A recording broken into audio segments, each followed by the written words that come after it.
Hello everyone, welcome to Indian current affairs podcast channel. ఈరోజు మనం AP హిస్టరీకి సంబంధించి కొన్ని ముఖ్యమైన ఎంసీక్యూస్ని చూద్దాం. ఫస్ట్ క్వశ్చన్, ఆంధ్ర శివాజీగా ప్రసిద్ధుడైనది ఎవరు? ఒకటో ఆప్షన్ పర్వతనేని వీరయ్య చౌదరి, కన్నెగంటి హనుమంతుడు, అయ్యదేవర కాళేశ్వరరావు, హరి సర్వోత్తమరావు. సో ఆంధ్ర శివాజీ అని ఎవరిని పిలుస్తారంటే పర్వతనేని వీరయ్య చౌదరిని. So option 1 is the correct answer. So Andhra శివాజీగా పేరు పొందిన వ్యక్తి పర్వతనేని వీరయ్య చౌదరి. గాడిచర్ల హరి సర్వోత్తమరావుకి బిరుదులు ఏంటంటే ఆంధ్రకిల, ఆంధ్రద్యోమ నాయకుడు. సో నెక్స్ట్ క్వశ్చన్, మోటుపల్లికి ఉన్న మరొక పేరు ఏంటి? 1 దేశీయకొండ పట్టణం, 2 నిడదవోలు, 3 వాడరేవు, 4 మోతుకూరు పట్టణం. సో దీనికి ఆన్సర్ ఏంటంటే దేశీయకొండ పట్టణం అనమాట. మోటుపల్లికి ఇంకొక పేరు ఏం పేరు అంటే దేశీయకొండ పట్టణం. ఎక్స్ప్లెనేషన్ చూసామంటే మోటుపల్లి అనేది కాకతీయుల కాలంలో విదేశీ వాణిజ్యానికి ప్రసిద్ధి చెందిన ఓడరేవు పట్టణం. ఇక్కడ గణపతి దేవుడు 1244లో ఒక అభయ శాసనం వేయించి విదేశీ వ్యాపారస్తుల భద్రత కొరకు కట్టుదిట్టమైన నిబంధనలు రూపొందించాడు. ఈ శాసనం మోటుపల్లిలోని దేశీయకొండ పట్టణంగా పేర్కొన్నది. కాకతీయుల కాలం నాటి విదేశీ వాణిజ్యం, ఎగుమతి దిగుమతుల గురించి మోటుపల్లి శాసనంలో పేర్కొనబడింది. అలాగే దీనిని అమలుపరచుటకు సిద్ధయ్య దేవుడనే సేనాని నియమించాడు. మోటుపల్లి రేవును ఇటలీ యాత్రికుడు మార్కోపోలో 1292 సంవత్సరంలో సందర్శించాడు. కాకతీయుల కాలంలోని ఇతర రేవు పట్టణాలు మోటుపల్లి, కృష్ణపట్నం, హంసలదీవి, మచిలీపట్నం మొదలైనవి. మోటుపల్లిలో అభయశాసనం వేయించిన ఇతరులు ఎవరంటే అనువతరెడ్డి, మొదటి దేవరాయలు. నెక్స్ట్ క్వశ్చన్, ఇక్ష్వాకుల కాలంలో బౌద్ధ మతానికి గొప్ప సేవలు అందించిన మహిళ ఎవరు? బాపిసిరి, శాంతిసిరి, బోధిశ్రీ, ఆడవి శాంతి సిరి అనమాట. సో దీనికి ఆన్సర్ ఏంటంటే బోధిశ్రీ. ఎక్స్ప్లెనేషన్ చూసామంటే ఉపాసిక బోధిశ్రీ దక్షిణాది అశోకుడిగా పేరుగాంచిన ఇక్ష్వాకు రాజైన వీరపురుషదత్తుని కాలంలో నివసించిన ఒక బౌద్ధ సన్యాసిని. ఈమె రేవంతుడు అనే ధనవంతుడి కుమార్తె. రాజబండగారికుడైన బోధిశర్మ మేనకోడలు. వీరపురుషదత్తుడి కాలం ఆంధ్ర బౌద్ధ మత చరిత్రలో స్వర్ణయుగం. ఈమె శ్రీపర్వతంలో చులదమ్మగిరిపై చైత్యంతో పాటు చతుష్మాలను నిర్మించింది. అమరావతిలో ఉపాసిక శాసనం వేయించింది. ఈ శాసనంలో బౌద్ధ మత వ్యాప్తి కొరకు తీసుకున్న చర్యల గురించి పేర్కొంది. ఈ శాసనం ప్రకారం ఈమె బౌద్ధ మత వ్యాప్తి కొరకు బౌద్ధ సన్యాసులను శ్రీలంక, కాశ్మీర్, టిబెట్ ప్రాంతాలకు పంపించింది.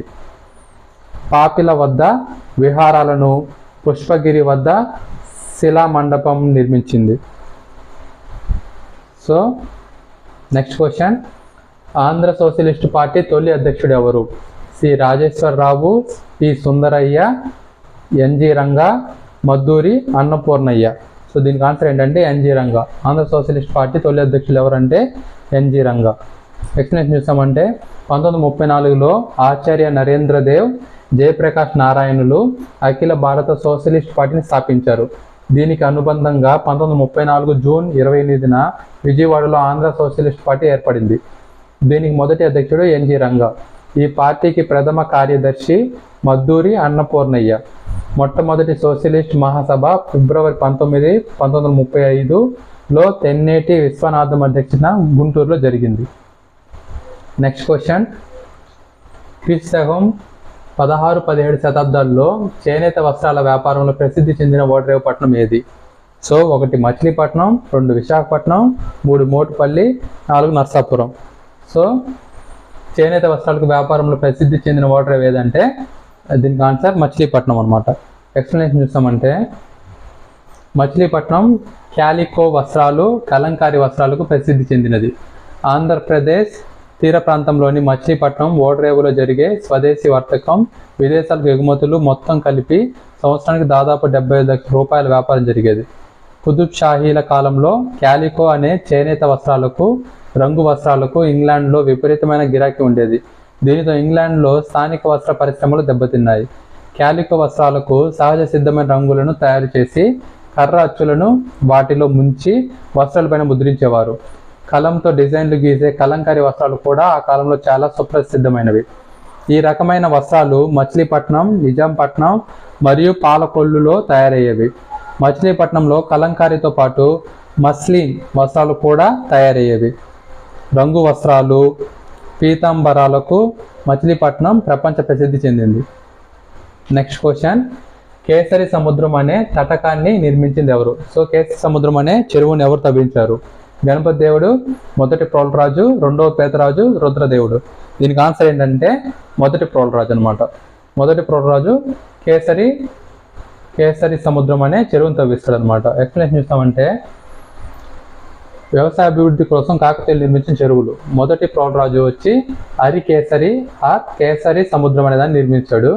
రెండవ బేతరాజు సెట్టికే సముద్రం, కేరే సముద్రం దాన్ని అనే చెరువులు నిర్మించాడు. సేనాని రేచర్ల రుద్రుడు, గణపతి దేవుని సేనాని రేచర్ల రుద్రుడు ఏం నిర్మించాడంటే పాకాల చెరువు, రామప్ప చెరువుని నిర్మించాడు. రుద్రదేవుడు వచ్చి రుద్ర సముద్రం, పానగల్లు అనే చెరువుని తవ్వించాడు.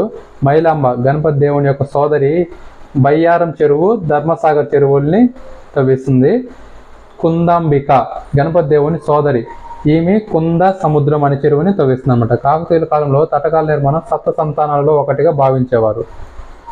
సో నెక్స్ట్ క్వశ్చన్, బాబ వివేకుడు ఈ బౌద్ధ విహారంలో ఆచార్యుడిగా ఉండేవాడు. దాని కటకం, శ్రీపర్వతం, ఏలేశ్వరం, గుడివాడ. సో దీనికి ఆన్సర్ ఏంటంటే దాని కటకం అనమాట.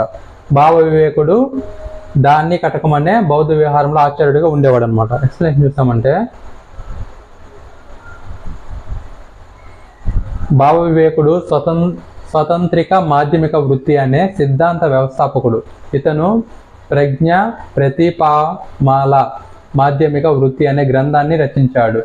ధాన్యకటక వాసి అయిన బాబ వివేకుడు ధాన్యకటక విహారములో నివసించాడని హుషన్ సాంగ్ అనే చైనా యాత్రికుడు పేర్కొన్నాడు. బాబ వివేకుని పేరు మీదనే బాపట్ల ఏర్పడిందని చరిత్రకారుల అభిప్రాయం. ఇతని రచనలు మాధ్యమిక, హృదయకారిక, తర్కజ్వాల. నెక్స్ట్ క్వశ్చన్, స్త్రీ ఆస్తి ఆమె కుమార్తెలకు, ఆమె కుమార్తె యొక్క కుమార్తెలకు వారసత్వపు ఆస్తిగా సంపూర్ణంగా సంక్రమిస్తుంది అనే న్యాయ సూత్రాన్ని కాకతీయుల నాటి ఏ గ్రంథంలో చూడవచ్చు? కేతన్ రచించిన విజ్ఞానేశ్వరం, శివదేవయ్య రచించిన పురుషార్థ సారం, రుద్రదేవుని నీతి సారం, బద్దిన రచించిన నీతి శాస్త్ర ముక్తావళి. సో ఏ శాస్త్రంలో స్త్రీల యొక్క ఆస్తి వాళ్ళ యొక్క కూతుర్ల నుంచి వాళ్ళ కూతుర్లకి వెళ్తుందని చెప్పి ఉందంటే కేతన్ రచించిన విజ్ఞానేశ్వరంలో ఉందన్నమాట. So first option correct. Explanation చూసామంటే, విజ్ఞానేశ్వరం కేతన స్త్రీ ఆస్తి ఆమె కుమార్తెలకు, ఆమె కుమార్తె యొక్క కుమార్తెలకు వారసత్వపు ఆస్తిగా సంపూర్ణంగా సంక్రమిస్తుంది. ఇతను తెలుగులో మొట్టమొదటి ధర్మశాస్త్ర గ్రంథమైన విజ్ఞానేశ్వరయమును రచించాడు. ఇది యజ్ఞవాల్క్య ధర్మశాస్త్రానికి అనువాదం అని చెప్పవచ్చు. ఇతని బిరుదులు అభినవ దండి, కాకతీయుల కాలంలోని ఇతర ధర్మశాస్త్ర గ్రంథాలు, వాటిలో తెలిపిన న్యాయ సూత్రాలు. పురుషార్థ సారం దాన్ని ఎవరు రచించారంటే శివదేవయ్య. సో దీనిలో ఏముంటుందంటే, రాజు మంత్రులతో తీర్థులతో తరచూ సంప్రదిస్తూ ఉండాలి అని దాంట్లో ఉంటుందన్నమాట. ఇంకోటి ఏంటంటే నీతి సారం, దీన్ని ఎవరు రచించారంటే రుద్రదేవుడు. సో అది రాజు తను రచించింది ఏంటంటే, రాజు చతురంగ బలాలను పోషించడానికి, కోశాగారాన్ని నింపడానికి తగిన ఆదాయం వచ్చే పెద్ద భూభాగాన్ని తన ఆధీనంలో ఉంచుకొని చిన్న ఊర్లను మాత్రమే సామంతులకు ఇవ్వాలని చెప్పి నీతి సారంలో ఉందన్నమాట.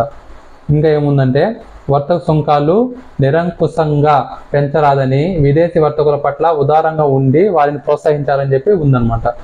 నీతి శాస్త్ర ముక్తావళి, బద్దెన్ రాసిన నీతి శాస్త్ర ముక్తావళి ఏముందంటే, ఎంత దగ్గరి వాడైనా స్నేహశీలుడైనా విజ్ఞత లేని వానిని మంత్రిగా నియమించకూడదు. నెక్స్ట్ వచ్చి, నాయంకరులను అదుపులో ఉంచడానికి చక్రవర్తి సేనలు నాయంకర సేనల కంటే ఎక్కువగా ఉండాలి అని నీతి శాస్త్ర ముక్తావళిలో బద్దెన్ చెప్పాడు. సో నెక్స్ట్ ఇంకోటి ఏంటంటే నీతి భూషణం. సో దీని రాసిన ఆంధ్రభోజుడు. ఆదర్శప్రాయమైన దినచర్యను వివరించే వైద్య గ్రంథం అయిన చారుచర్యకి ఇది అనువాదం అన్నమాట. సో ఈ చారుచర్యకి అనువాదమైన నీతి భూషణాన్ని ఆంధ్రభోజుడు రచించాడు. నెక్స్ట్ వచ్చి ముద్రామాత్యం దీన్ని ఎవరు రచించాడంటే క్షేమేంద్రుడు రచించాడు అనమాట. నెక్స్ట్ క్వశ్చన్, ఏ ఉద్యమానంతరం టంగుటూరి ప్రకాశం ఆంధ్ర కేసరిగా పిలువబడ్డాడు? సైమన్ గోబ్యాక్ ఆందోళన తర్వాతన హోమ్ రూల్ ఉద్యమంలోన, క్విట్ ఇండియా ఉద్యమమా, తర్వాత ఇంకోటి ఏంటంటే వందే మాతర ఉద్యమమా? సో దీనికి ఆన్సర్ ఏంటంటే సైమన్ గోబ్యాక్ ఆందోళన తర్వాత టంగుటూరి ప్రకాశాన్ని ఆంధ్ర కేసరిగా పిలుచారనమాట. ఎక్స్ప్లెనేషన్ చూస్తామంటే 1928 ఫిబ్రవరి 3న సైమన్ కమిషన్ ఇండియాకు చేరుకుంది. టంగుటూరి ప్రకాశం నాయకత్వంలో మద్రాసులోని ప్యారిస్ కార్నర్ వద్ద సైమన్ గోబ్యాక్ ఉద్యమాన్ని చేపట్టినప్పుడు పోలీస్ కాల్పుల్లో పార్థసారథి అనే వ్యక్తి మరణించాడు. పార్థసారథి శవం వద్దకు వేగంగా వెళుతున్న టంగుటూరి ప్రకాశం పోలీసులు తుపాకీతో బెదిరించి అడ్డుకున్నారు. తక్షణమే టంగుటూరి తన ఛాతిని చూపించి దమ్ముంటే కాల్చండి అని సవాల్ విసిరాడు. ఈ ధైర్య సాహసాలకు గాను టంగుటూరిని ఆంధ్రకేసరి అనే బిరుదు పొందాడు అనమాట. 1928 ఫిబ్రవరి నెలలో మద్రాసులో కాశీనాథుని నాగేశ్వరరావు అధ్యక్షతన జరిగిన సమావేశంలో సైమన్ కమిషన్ బహిష్కరణ చేపట్టాలని నిర్ణయించడం జరిగింది. సైమన్ గోబ్యాక్ అనే నినాదాన్ని మొదటగా ఇచ్చిన వారు ఎవరంటే కాశీనాథుని నాగేశ్వరరావు అనమాట. నెక్స్ట్ క్వశ్చన్, నృత్య రత్నావళిని రచించిన జయప ప్రధాని వృత్తి ఏంటి? సో జయప ప్రధాని ఏం రచించాడంటే నృత్య రత్నావళిని రచించాడు అనమాట. సో ఇది ఒక నాట్యము. సో దీన్ని అసలు ఇతని వృత్తి ఏంటంటే ప్రధాన వృత్తి వాస్తుశిల్పిన, గజసాహినిన, అశ్వసాహినిన, నర్తకుడా? సో దీనికి ఆన్సర్ ఏంటంటే గజసాహిని అనమాట. సో ఈయన గణపతి దేవుడి దగ్గర పనిచేసే ఒక గజసాహిని అనమాట. ఎక్స్ప్లెనేషన్ చూస్తామంటే నృత్య రత్నావళి జయప సేనాని రచించిన ఇతర గ్రంథాలు వచ్చి గీతా రత్నావళి, వాద్య రత్నావళి అనమాట. జయప సేనాని గణపతి దేవుని యొక్క గజసాహిని. కాకతీయుల కాలంలో కోలాటం వంటి దేశీయ నృత్య రీతులు ఎన్నో ఉన్నట్లు గణపతి దేవుని గజ దళాధిపతి జయప రాసిన నృత్య రత్నావళి వివరిస్తుంది. అయితే ఆనాడు అత్యంత ఆదరణ కలిగిన నృత్య రీతి మాత్రం పేరిణి అనమాట. సైనికులకు ఉత్సాహాన్ని ఇచ్చేందుకు రూపొందించిన పేరిణి వీరరస తాండవం అని, రస హృదయాల కోసం స్త్రీలు చేసే పేరిణి నృత్యాన్ని లాస్యం అని అనేవారని చెప్పవచ్చు. రామప్ప దేవాలయం గోడలపై జయపసేనాన్ని రచించిన నృత్య రత్నావళి గ్రంథంలోని నాట్య భంగిములు, నాగిని శిల్పాలు చెక్కబడ్డాయి. నెక్స్ట్ క్వశ్చన్, ఆంధ్ర పదమును ప్రస్తావించిన బౌద్ధ గ్రంథం ఏది? సో ఆంధ్ర పదమును ప్రస్తావించిన బౌద్ధ గ్రంథం ఏది? భీమసేన జాతకం, వినయవత్తు, సేరివణిజ జాతకం, 4వది వచ్చి సుత్తని పాత. సో దీనికి ఆన్సర్ ఏంటంటే భీమసేన జాతకం అన్నమాట. భీమసేన జాతకంలో ఆంధ్ర పదమును ప్రస్తావించారనమాట. ఎక్స్ప్లెనేషన్ చూసామంటే బౌద్ధ జాతక కథలలో ఒకటైన భీమసేన జాతకం ఆంధ్ర పదాన్ని ప్రస్తావించింది. ఆంధ్రకు సంబంధించి ప్రస్తావించిన ఇతర గ్రంథాలు ఏంటి? ఆంధ్ర అనే పేరు ఎక్కడెక్కడ ప్రస్తావించారంటే ఆంధ్ర అనే పేర్లు. మొట్టమొదటిసారి ఆంధ్ర శబ్దము, ఆంధ్రుల ప్రసక్తి ఐతరేయ బ్రాహ్మణులు ఉందన్నమాట. సో అది కాకుండా తెలివాహ నదిపై ఉన్న ఆంధ్ర నగరి సేరి వాణిజ్య జాతకంలో సో దీన్ని మెన్షన్ చేశారన్నమాట. ఏమని? తెలివాహ నదిపై ఉన్న నగరం వచ్చి ఆంధ్ర నగరి అని చెప్పి మెన్షన్ చేశారు. దేంట్లో? సేరి వాణిజ్య జాతకంలో. సో అందకరట్టం అని బౌద్ధ వాజ్ఞాయంలో ఉంది. అస్సక, మూలక అనే అందక రాష్ట్రాలు సుత్త నిపాతంలో ఉన్నాయి. ఆంధ్రులు, ఆంధ్ర సజాతీయులు, ఆంధ్ర భృత్యులు అని మత్స్య, వాయు, బ్రహ్మాండ, భవిష్య, భాగవత పురాణాల్లో మెన్షన్ చేస్తున్నాయి అన్నమాట ఈ పదాలంతా. So this is the end of today's class. Thank you very much for watching.